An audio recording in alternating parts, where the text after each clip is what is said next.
حلقہ نمبر 2 اسکردو کا اگر ہم جائزہ لیں تو حلقہ نمبر 2 اسکردو جو ہے گلگت بلتستان کا پسماندہ ترین حلقہ ہے۔ اس انتخابی حلقے نے عموماً سیاستدانوں کو باری مینڈیٹس دیے، لیکن اس مینڈیٹ کے نتیجے میں اس خطے اور اس حلقے کے عوام کو ہمیشہ پسماندگی کا سامنا ہی رہا، اور گزشتہ کئی سالوں سے ہم دیکھتے آ رہے ہیں کہ حلقہ 2 سے نوجوانوں کی بڑی تعداد بھی سیاست میں براہ راست حصہ لے رہی ہے، اور محمد ذاکر ایڈوکیٹ صاحب ایک ابھرتے ہوئے نوجوان سیاستدان ہیں جنہوں نے چند سال قبل پاکستان تحریک انصاف کے پلیٹ فارم سے عملی سیاست کا آغاز کیا۔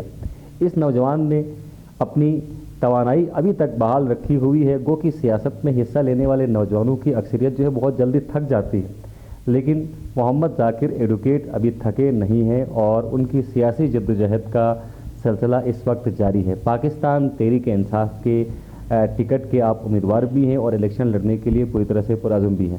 محمد ذاکر ایڈوکیٹ صاحب، سب سے پہلے بہت شکریہ، آپ نے ہمیں وقت دیا۔ حلقہ نمبر 2 انتہائی پسماندہ حلقہ ہے، آپ کیا سمجھتے ہیں اس حلقے کی پسماندگی کے اصل ذمہ دار کون ہیں؟ منتخب عوامی نمائندے ہیں، یہاں کی عوام ہیں، یا پھر اسٹیبلشمنٹ ہے؟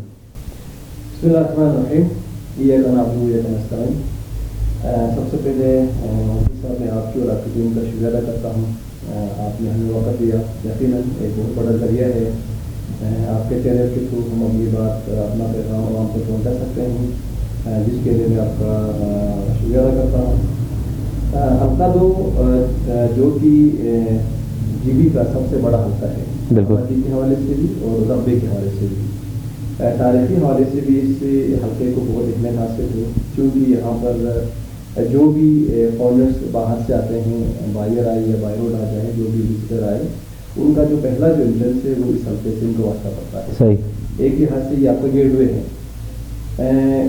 دیگر بہت سارے یہاں پر اہم مقامات یہاں پر ہیں، لیکن بدقسمتی سمجھے کہ ابھی تک ترقیاتی حوالے سے یہ حلقہ بہت سارے دیگر حلقوں کے نسبت بہت پیچھے ہے۔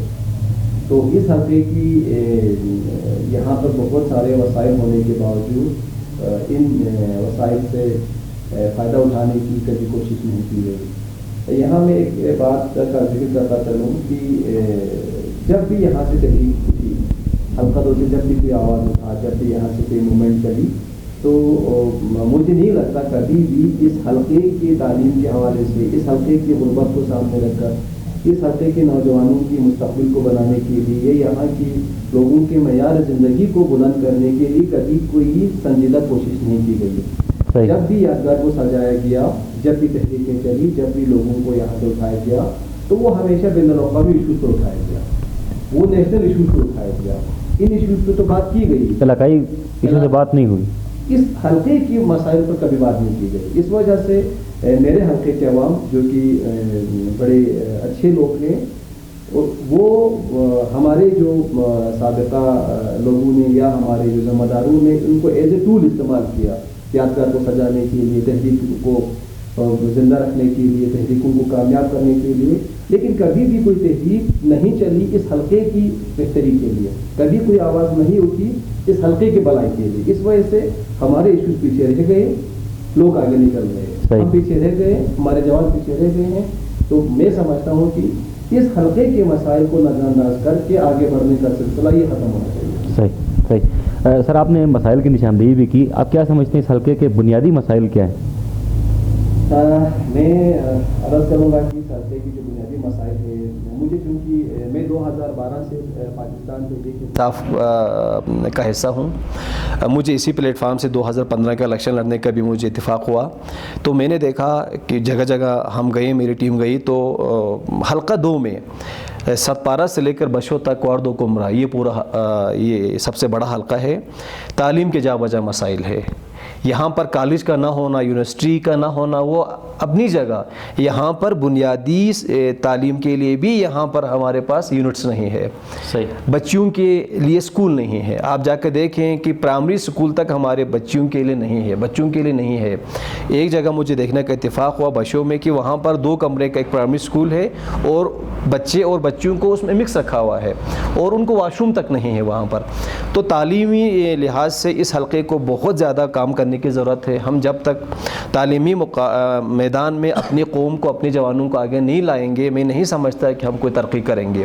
تو مین جو مسئلہ ہے ہمارا تعلیم کا مسئلہ ہے. پھر سیکنڈ نمبر پہ صحت کے مسائل ہے. ابھی چلیں عمران خان صاحب کا میں شکریہ ادا کروں گا کہ انہوں نے ایک 500 بیڈ کا ہاسٹل کا ایک پروجیکٹ میگا پروجیکٹ دیا, اس پہ کام ہو رہے ہیں.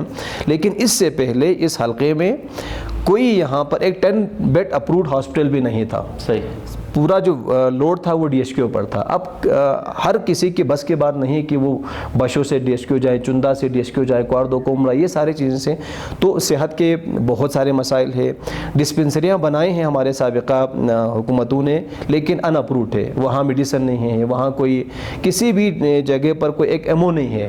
ایک میڈیکل آفیسر کا نہ ہونا یہ ہمارے سابقہ نمائندوں کی کارکردگی پر ایک سوالیہ نشان ہے. صحت کے جا بجا مسائل ہے. لوگوں کے لیے آگے بڑھنے کا مواقع نہیں مل رہے ہیں. لوگوں کے لیے جو وسائل موجود ہے ان سے فائدہ اٹھانے کا ان کو وہ شعور نہیں دیا جا رہا ہے. تو مین یہ چیزیں ہیں, ان چیزوں کو ہمیں فوکس کرنے کی ضرورت ہے. سوال یہ پیدا نہیں ہوتا کہ آج ہم کہاں کھڑے ہیں, یا یہ سوال نہیں ہے کہ ہم ماضی میں کیا غلطیاں ہوئی, بہت ساری چیزیں ہم نے اگنور کیا.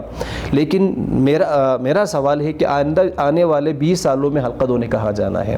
ہمیں اس پلان کے تحت اس قوم پہ کام کرنے ہوں گے, اس حلقے پہ کام کرنے ہوں گے, تاکہ جہاں پر آج جو ہماری محرومیاں ہیں ہمارے آنے والی نسلوں کو نہ ہو. صحیح. جس طرح گفتگو کے آغاز میں آپ نے فرمایا کہ حلقہ 2 آبادی کے لحاظ سے اور رقبے کے لحاظ سے گلگت بلتستان کا سب سے بڑا حلقہ ہے, اور فنڈز کی اگر ہم بات کرتے ہیں تو تمام حلقوں کے لیے ایکول فنڈز ہی آتے ہیں. میں سمجھتا ہوں کہ حلقہ 2 کے لیے جو فنڈز ریلیز کیے جاتے ہیں وہ بہت کم ہے, جو اینول ڈیولپمنٹ فنڈ جو ہوتا ہے. اگر آپ اقتدار میں آتے ہیں, آپ یہاں سے جیت جاتے ہیں, تو اس فنڈ میں اضافے کے لیے آپ کوشش کریں گے, اور اگر آپ اضافہ نہیں کر پائے تو ان محدود فنڈز کے اندر رہتے ہوئے آپ علاقے کے اتنے بڑے مسائل, جس طرح آپ نے بات کی انفراسٹرکچر کی بات کی, ایجوکیشن کی بات کی, ہیلتھ کی بات کی, مسائل بہت زیادہ ہیں, کیا ان محدود وسائل کے اندر رہتے ہوئے ان مسائل کو حل کیا جا سکتا ہے؟ یقیناً مدلس صاحب, اس حلقے کی تاریخ رہی ہے کہ جب بھی یہاں سے ہمارے جو الیکٹڈ ممبرز ہیں اسے ہمیشہ اپوزیشن بینچ ملا, جیت کر اسے حکومتی بینچ نصیب کم ہی ہوئے, سوائے ایک پیپلز پارٹی کے دور حکومت جو شیخ نثار حسین سرباز صاحب جو کہ اس وقت ہماری جماعت کا حصہ ہے. اس کے علاوہ ہمارے جتنے بھی یہاں سے ممبرز الیکٹ ہو کر گئے اسمبلیوں میں وہ جا کے اپوزیشن بینچ پہ رہے. اس کا نقصان یہ ہوا کہ اپوزیشن بینچ کا ایک جو فکس اے ڈی پی ہوتی ہے وہ تو تمام ممبران کا ایکول ہوتا ہے. ایک ہوتا ہے ڈسکریشنری فنڈ, جب تک آپ کا جو نمائندہ حکومتی بینچ کا حصہ نہ ہو وہ کوئی میگا پروجیکٹ نہیں لا سکتے, وہ کوئی یہاں پر اچھی کوئی اسکیمیں نہیں لا سکتے, وہ کوئی ریفارمز نہیں لا سکتا. چونکہ اپوزیشن کا کام میں یہ نہیں سمجھتا کہ وہ کوئی اچھی قسم کی اصطلاحات لائیں گے.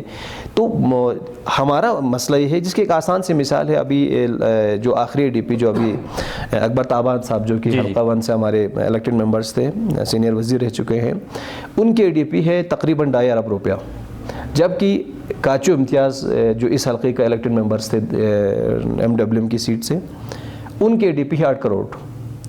تو میں سوال پوچھوں گا حلقے کے عوام سے کہ ایک نمائندہ جس نے 3200-3300 ووٹ لیے ہیں وہ 2.5 ارب کا اے ڈی پی لا سکتے ہیں, دوسرا جو 1.5 لاکھ کی آبادی کو نمائندگی کرنے والا کاچو امتیاز کے حصے میں 8 کروڑ کے ڈی پی کیوں ہیں؟ چونکہ ہمارا جو نمائندہ ہے وہ ایک اپوزیشن کا ایک بینچ پہ جا کے بیٹھا ہوا ہے, وہ نہ کوئی بات کر سکتا ہے, نہ وہ کوئی ترقی لا سکتا ہے, نہ وہ کوئی ریفارمز کا حصہ بن سکتے ہیں.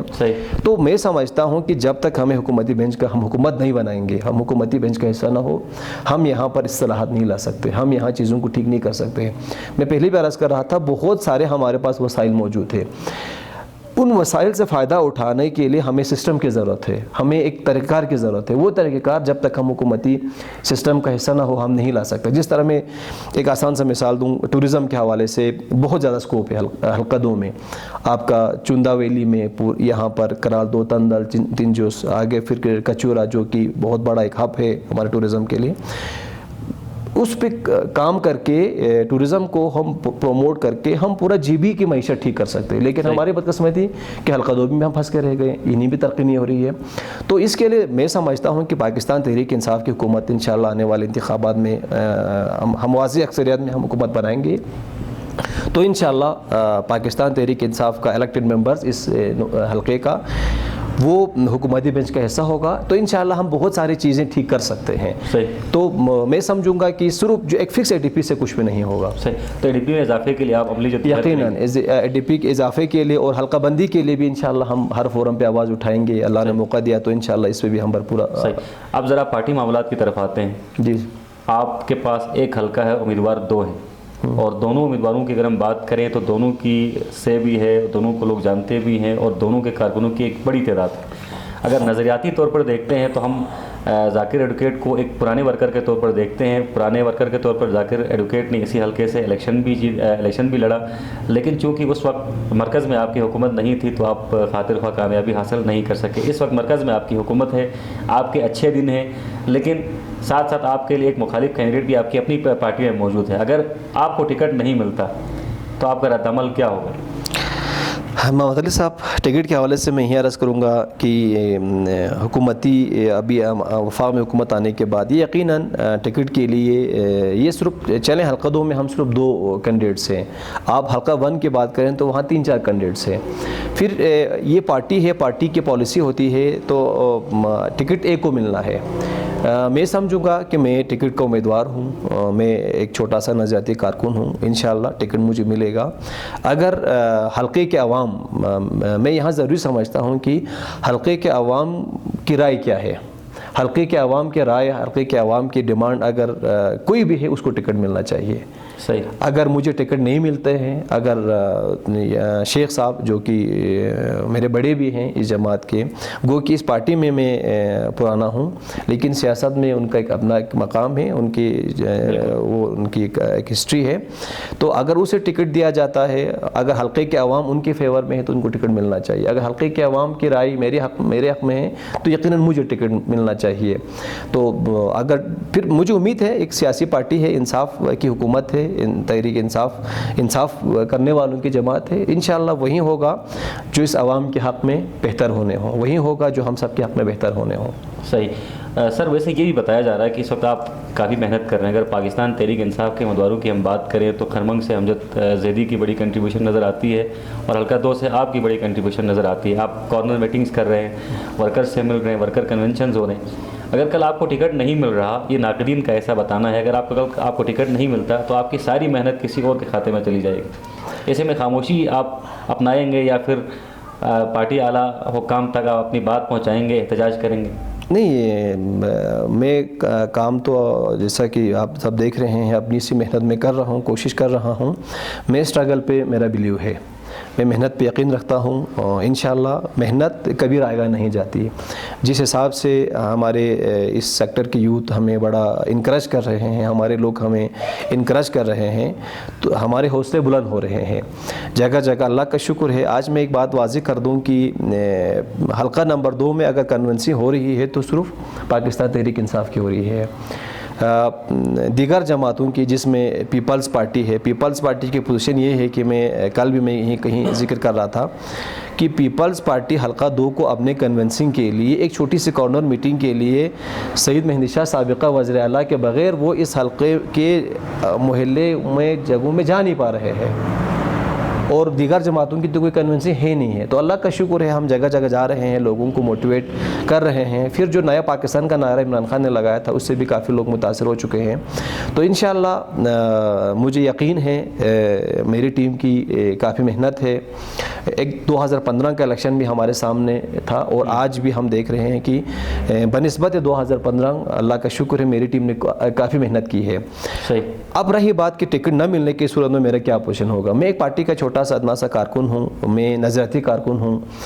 میں نے بڑی محنت سے اس پارٹی کو عوام تک پہنچایا ہے، جس پہ میری کارکنوں کی بڑی محنت شامل ہے، میرے بڑوں کی محنت شامل ہے. تو میں نہیں سمجھتا کہ میں کوئی پارٹی کے مخالفت میں کروں پارٹی کی. ہاں، میں ان کو میں یہی ریکویسٹ کروں گا ہمارے ڈویژنل ہیڈ سے، ہماری جو ریجنل ہیڈ سے، یا ہمارے جو جی بی کے ہیڈ سے، اور اوورال ہماری جو پارلیمانی بورڈ بننے ہیں ٹکٹ کے حوالے سے، ان سے میں یہی ریکویسٹ کروں گا کہ آپ ریئلٹی کو سامنے رکھیں. اگر میرے جیسے جیسا ایک عام سا جوان اگر سامنے آ کے کچھ ورک کرے اور پبلک اس کو انکریج کرے، اور اگر پبلک کے ان اوپینین کو، ان کے ان ڈیمانڈز کو اگر ہم پس سے پش ڈال کر ایسا کوئی فیصلہ کیا جاتا ہے تو بینگ اے ورکر میں تو شاید خاموش رہوں چونکہ میں پارٹی کا ایک نظریاتی کارکن ہوں، لیکن اس کا نقصان ہمیں حلقے میں ہو سکتا ہے، اس کا نقصان ہمیں آنے والی وقت میں ہو سکتا ہے، چونکہ بڑی مشکل سے ہم نے یہ جماعت پبلک میں لائے ہیں، لوگوں کے اندر ہم نے خان صاحب کا پیغام پہنچایا ہے، لوگوں کی خواہش ہے، لوگوں کو بہت ساری امیدیں وابستہ ہے، چونکہ ہماری اس حلقے کا ایک تاریخ رہی ہے کہ ہمیشہ ایک ہی مخصوص طبقے کو ہم ووٹ دیتے آ رہے ہیں۔ تو مجھے لگ رہا ہے کہ اس دفعہ انشاءاللہ حلقہ 2 کے عوام تعلیم کے لیے ووٹ کریں گے، حلقہ 2 کے عوام اپنے مسائل کے لیے ووٹ کریں گے، حلقہ 2 کے عوام صحت کے لیے ووٹ کریں گے، حلقہ 2 کے عوام اس دفعہ پہلی بار ترقی کے لیے ووٹ دینے جا رہی ہے۔ تو مجھے امید ہے کہ میرے پارٹی کے جو ہیڈز ہیں، ذمہ داران ہیں، وہ ہمیں موقع دیں گے تاکہ ہم اپنے آپ کو وہاں پر بتا سکیں، منوا سکیں۔ تو انشاءاللہ بہتری کی مجھے توقع ہے، مجھے اچھائی کی توقع ہے انشاءاللہ۔ کوئی ایسا غلط فیصلہ نہیں ہوگا جس سے حلقے کے عوام کو مایوسی ملے، جوانوں کو مایوسی ملے۔ صحیح۔ کارپوریٹ میٹنگز میں اور کارکنوں سے ملاقات کا سلسلہ آپ کا عموماً رہتا ہے، اور آپ دور دراز علاقوں میں نے آپ کو دیکھا سوشل میڈیا کے توسط سے کہ آپ لوگوں سے مل رہے ہیں۔ لوگوں کے عموماً ڈیمانڈز کیا ہوتی ہیں؟ عموماً یہ بتایا جاتا ہے کہ اسکردو میں لوگ انفرادی کام کو بہت زیادہ فوکس کرتے ہیں، اپنی جاب، اپنی ٹرانسفر یا اپنی پوسٹنگ کے حوالے سے بہت سارے مطالبات، بہت ساری اپلیکیشنس آتی ہیں۔ لوگوں کے اندر اجتماعی شعور کیسے ڈالا جا سکتا ہے؟ اجتماعی کاموں کے لیے لوگوں کو کیسے راغب کیا جا سکتا ہے؟ یقیناً یہ ایک بڑا اہم سوال ہے معطلی صاحب۔ لوگوں کے لیے میں سمجھتا ہوں کہ جب تک ہم کلیکٹیو اپروچ کے ساتھ آگے نہیں بڑھیں گے، اجتماعی چیزوں میں ہم بہتری کی گنجائش نہیں لائیں گے۔ ہمارا گزرا ہوا کل سے ہمارا آج بہتر ہونا چاہیے، ہمارے آج سے ہمارا آنے والا کل بہتر ہونا چاہیے۔ ہمیں اس تھیم کے ساتھ آگے بڑھنے کی ضرورت ہے۔ لوگوں کی یقیناً مفادات یا لوگوں کی چھوٹی چھوٹی چیزیں واسطہ ہے، یہ ہمارے ایک چونکہ چھوٹا سا علاقہ ہے، اس سے ایک دوسرے کے ساتھ جڑے رہتے ہیں، لیکن اللہ کا شکر ہے مجھے ابھی جہاں پر بھی ہم میٹنگ کے لیے جاتے ہیں، کوئی پروگرامز ہوتے ہیں تو اسپیشلی یوتھ بڑا انکریج کرتا ہے۔ لوگ وہیں بات کرتے ہیں کہ حلقہ 2 کے مسائل پہ بات کرتے ہیں، تعلیم کے حوالے سے بات کرتے ہیں، تو مجھے بڑا حوصلہ ملتا ہے لوگوں کی ان باتوں سے، لوگوں کی ان چیزوں سے۔ تو بہت سارے نوجوان ایسے ہیں جو کچھ کرنا چاہتے ہیں، وہ سمجھتے ہیں کہ تعلیم ٹھیک ہونی چاہیے، ہمارے جو اجتماعی مسائل حل ہونے چاہیے۔ تو ہوتے ہیں کچھ چیزیں ایسی بھی جو چونکہ ایک عادت ڈالی گئی ہے سابقہ ہمارے حکمرانوں نے، ذاتی مفادات کی ایک سیاست کو بیس بنایا گیا، لوگوں کو چھوٹے چھوٹے اس میں بانٹ کے ان کو منقسم رکھ کے اپنا ڈیوائڈ اینڈ رول کی پالیسی کے تحت آگے بڑھانے کی کوشش کی گئی۔ اس سے ایک طرح ہمارے ہاں سیاست مشکل بن گئی۔ آج یہ بھی حقیقت ہے کہ سیاست یا سیاسی لوگوں پر لوگ کم اعتبار کرتے ہیں، وہ اسی لیے ہے کہ لوگوں نے اس کو پازیٹیو اپروچ کے ساتھ آگے نہیں بڑھا۔ میں نے اپنے چھوٹی سی مفاد کے لیے، ذاتی مفاد کے لیے میں نے اجتماعی مفاد کا سودا کر دیا۔ میرا ایمان یہ ہے کہ بھلے ذاکر ایڈوکیٹ کا نقصان ہو جائے لیکن حلقے کے عوام کا نقصان نہیں ہونا چاہیے۔ بہت اچھے سر، اصل مقابلہ کس کے ساتھ ہوگا؟ پاکستان پیپلز پارٹی کے ساتھ، مذہبی جماعتوں کے ساتھ، یا پھر نون لیگ کے ساتھ؟ میں یہاں پر عرض کروں گا کہ پاکستان تحریک انصاف کا مقابلہ حلقہ 2 کے عوام کے ان قوتوں کے ساتھ ہے، ان طاقتوں کے ساتھ ہے جنہوں نے حلقہ 2 کے عوام کو اپنے اصل مسائل سے ہٹا کر ایک نان ایشوز کے پیچھے رکھا، یا ان ایشوز کے پیچھے رکھا جو اصل ہمارے ایشوز یا تو نہیں تھے، اگر تھے بھی تو اتنے امپورٹنٹ نہیں تھے۔ تو ہماری کوشش ہے، میری ٹیم کی کوشش ہے کہ ہم عوام کو اپنے اصل مسائل ان کو سے آگاہی دلائیں۔ ہماری کوشش ہے کہ لوگ اپنے مسائل کی بات کریں، لوگ حلقہ 2 کی ترقی کی بات کریں، لوگ اپنے مسائل کو، اپنے علاقوں کی سوال یہ کرے کہ بھائی ہم آگے کیسے بڑھ سکتے ہیں۔ تو ان قوتوں کو، ان طاقتوں کے خلاف انشاءاللہ ہے۔ باقی میں دیکھ رہا ہوں کہ مذہبی جماعت جو کہ حلقہ 2 میں ایک ہماری تاریخ رہی ہے، حلقہ 2 کے عوام نے مذہبی جماعتوں کو بہت آزمایا۔ میں اکثر ذکر کرتا ہوں، معلوم نہیں سوشل میڈیا پہ یا دیگر محفلوں میں شاید مجھے مذہب کے خلاف دکھایا جاتا ہے یا مذہبی، نہ میں کسی مذہبی شخصیت کے خلاف ہوں، نہ میں مذہب کے خلاف ہوں۔ الحمدللہ میں بھی ایک مذہبی گھرانے سے میرا تعلق ہے۔ میں اختلاف رکھتا ہوں تو اتنا میرا حق ہے کہ جو مذہبی جماعتیں اگر اپنے منشور پر، اپنے پالیسی پر، اپنے پلاننگ کے پر اگر الیکشن لڑیں تو یہ اچھی چیز ہے، یہ ان کا حق ہے۔ لیکن اگر وہ مذہبی جماعتیں اپنے منشور سے ہٹ کر، اپنے پالیسی کے بجائے لوگوں کو جذباتی کر کے، ان کو جذباتی بنا کر، ایک جذباتی قوم بنا کر اگر ووٹ لیتے ہیں تو یہ غلط ہے۔ ہمیں یہ چیز کو ختم کرنے کی، ڈسکریج کرنے کی ضرورت ہے۔ اس سے کیا ہوگا کہ ہمارے مسائل پیچھے رہ جائیں گے۔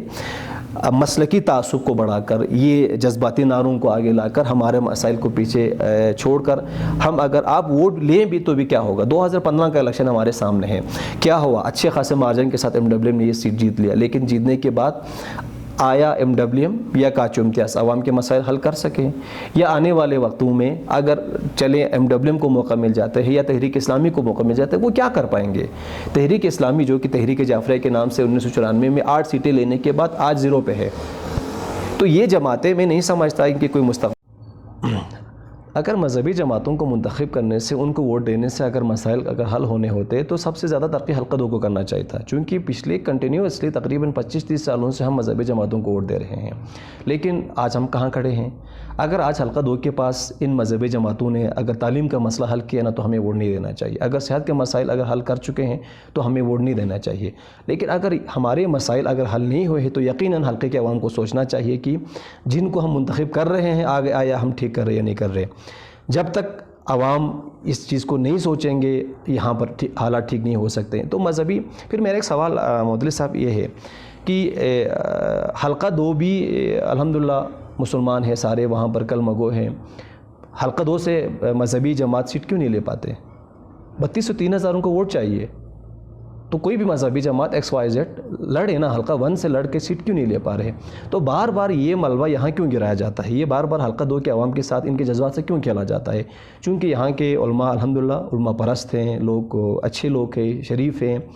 تو اس چیز کا میں سمجھتا ہوں تھوڑا سا مس یوز ہو رہا ہے. مجھے کسی شخصیات پہ, کسی علماء, کسی عالم دین سے مجھے کوئی اعتراض نہیں ہے. میرا یہی ہمیشہ میں یہی سوال اٹھاتا ہوں کہ لوگوں کے لیے اپنے منشور پہ پالیسی کے تحت ووٹ دینے کی عادت ڈالنا چاہیے, نہ کہ ہم ایک مسلکی جنگ بنا کر. ایک تاریخ رہی ہماری کہ جب بھی حلقہ 2 میں الیکشن ہوا کہ مذہب کے نام پر ووٹ دینے کا سلسلہ شروع کیا, اور حلقہ 2 میں ایک کفر اسلام کا جنگ بنا کے پیش کیا گیا. مذہبی ہونا اچھی بات ہے, یہ تو فخر کی بات ہے کہ ہم مذہبی ہے, لیکن میں چاہتا ہوں, میرا سوال ہے کہ ہمیں مذہبی کب ہونا چاہیے؟ ہمیں مذہبی اپنے معاملات میں ہونا چاہیے, اپنے گھریلو معاملات میں ہمیں مذہبی ہونا چاہیے, محلے کے معاملات میں, علاقے کے معاملات میں, لین دین میں, ہماری زندگی کے دیگر معاملات میں ہمیں مذہبی ہونا چاہیے. یہ کہاں کا انصاف ہے کہ آپ 5 سالہ خاموش رہے, جو ہی الیکشن آ جائیں پھر آپ اس کو ایک ایسا مذہبی ایک جنگ بنا دیا جائے؟ تو یہ چیزیں ہمیں اس کو ختم کرنے کی ضرورت ہے. لوگوں کے لیے ووٹ دینا سیکھنا چاہیے. جب تک وہ نہیں سیکھیں گے ہمارے حالات ٹھیک نہیں ہوں گے. بہت شکریہ, آپ نے ہمیں وقت دیا. آج ہماری بات ہوئی حلقہ نمبر 2 سکردو کے امیدوار پاکستان تحریک انصاف کے امیدوار محمد ذاکر ایڈوکیٹ صاحب سے. ان کے خیالات آپ نے جانے. یقیناً حلقہ 2 کی پسماندگی, حلقہ 2 کی تعلیمی پسماندگی, صحت کے شعبے میں پسماندگی, تبدیلی کی خواہاں ہے, اور حقیقی معنوں میں تبدیلی تب آئے گی جب آپ اپنا حصہ ڈالیں گے.